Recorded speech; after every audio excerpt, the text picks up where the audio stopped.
Calendar number 115 as 2296, a bill to authorize appropriations for fiscal year 2026 for military activities of the Department of Defense and so forth and for other purposes.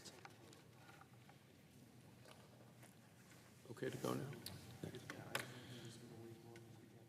Mr. President. Thank you, Mr. President. Mr. President, I ask unanimous consent that the quorum call be vitiated. We're not in a quorum. We're not in quorum call. Thank you, Mr. President. Mr. President, 2 years ago, when the government was on the brink of a shutdown, the then Majority Leader, now Minority Leader, Senator Schumer of New York, wrote a letter to his colleagues. I have it here. Dated September 2023, it says, "Dear colleague." In his letter, Senator Schumer wrote, quote, "We cannot afford brinksmanship or hostage-taking." He went on to say, "The only way to avoid a shutdown is through bipartisanship." Well, Mr. President, I'm happy to announce that just in the last hour, the House of Representatives passed, in a bipartisan vote, a continuing resolution to keep the government funded. That's not what we're seeing today, though, from the Minority Leader. Senator Schumer has written this time not a dear colleague letter, but the biggest ransom note in American history. Would my colleague yield for a question? Regular order, no. $1 trillion, $1 trillion in ransom. Order. $1 trillion in ransom for 4 weeks of keeping the government open. It is filled with partisan political poison pills that will never become law. What we are seeing today from the Minority Leader is exactly what he once condemned. He is holding the American people hostage. What he's promoting today is not a spending bill, it's a shakedown. The Schumer shakedown, the Schumer strategy to lead to a Schumer shutdown. Let me break down this ransom note line by line, because the American people deserve to know what the Democrats are demanding. Their $1 trillion demands include $500 billion to continue the COVID era spending spree. We were originally told that the COVID bonus subsidies would be temporary. Democrats now want to turn them into a permanent government giveaway. This is in spite of the fact that the COVID crisis has ended years ago. The Nobel-winning economist Milton Friedman was right. He said nothing is more permanent than a temporary government program. Additionally, Democrats want to weaken Medicaid for those who need it the most. Republicans' comprehensive economic plan strengthens Medicaid. We reduce waste, fraud, abuse, and corruption. Democrats want to kill those reforms. They want to repeal the entire health care section of the law. Democrats would rather shut down the government than stop states from paying for free health care for illegal immigrants. Democrats want to continue to give Medicaid to able-bodied working-age adults who refuse to work.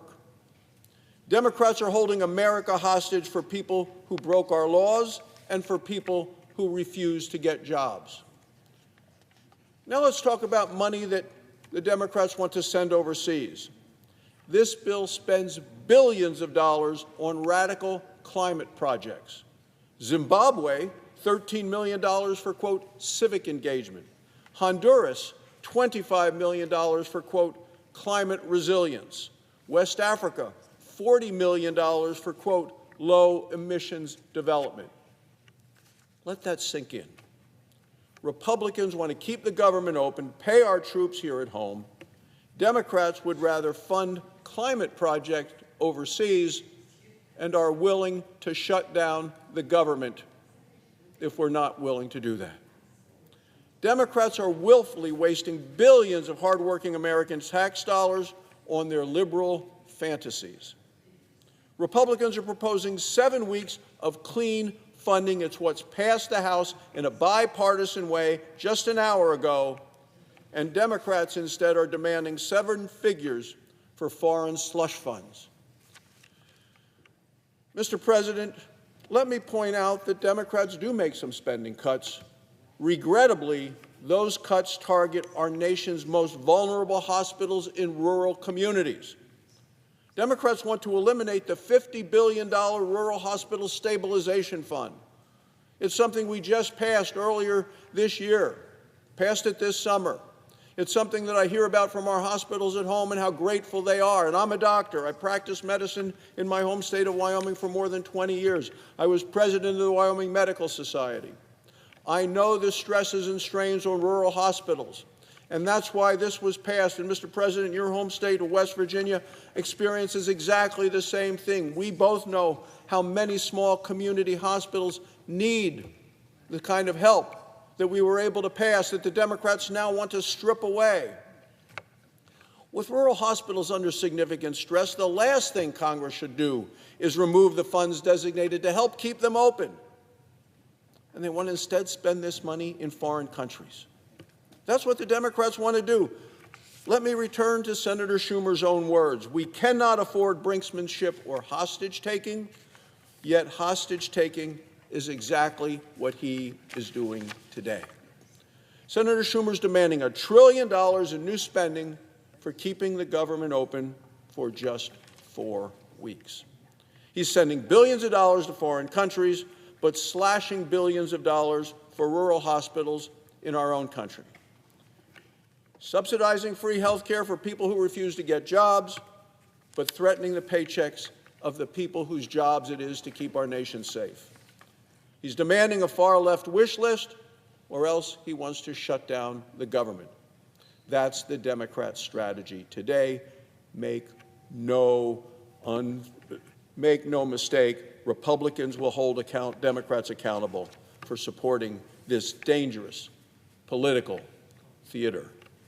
The good news is Congress can keep the government open and functioning without hostage-taking and without shakedowns.